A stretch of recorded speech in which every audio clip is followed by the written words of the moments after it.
అది ఒకసారి చంద్రబాబు నాయుడు గారికి నమస్కారాలు. బాబు గారికి నమస్కారం. చంద్రబాబు నాయుడు గారు ఇప్పించినందుకు అని చెప్పి ఒకసారి గట్టిగా సార్. Okay sir. 3,000 చేశారు. మనం అట్లా కాదు, 1000 రూపాయలు ఒకసారి పెంచారు.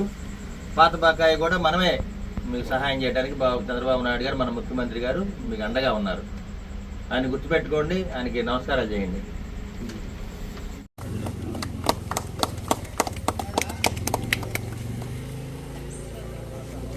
లాయర్ గారు రండి.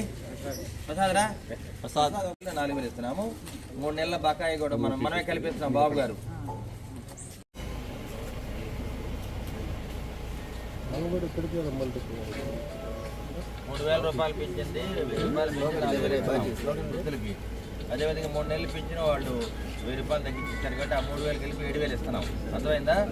ఇవన్నీ బాబు గారి దగ్గర ఉండి ఇస్తున్నారు మన ముఖ్యమంత్రి చంద్రబాబు నాయుడు గారు. ప్రతి నెల ఇదే విధంగా ఇస్తారు. మీరందరూ కూడా 4,000 ఇస్తున్నాం. అదేవిధంగా ఈ 3 నెలల్లో కూడా 1,000 రూపాయలు తగ్గించారు కాబట్టి ఆ 3,000 కూడా కలిపి 7,000 ఇస్తున్నాం. మరి బాబు గారికి మనం కృతజ్ఞతగా ఉండాలా లేదా? పేదలకు సహాయం చేద్దామని ఆయన వచ్చారు.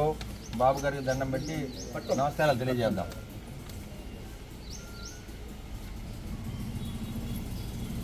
ఏమ్మా అర్థమైందా? దేనికి ఇచ్చారు చెప్పు? 7,000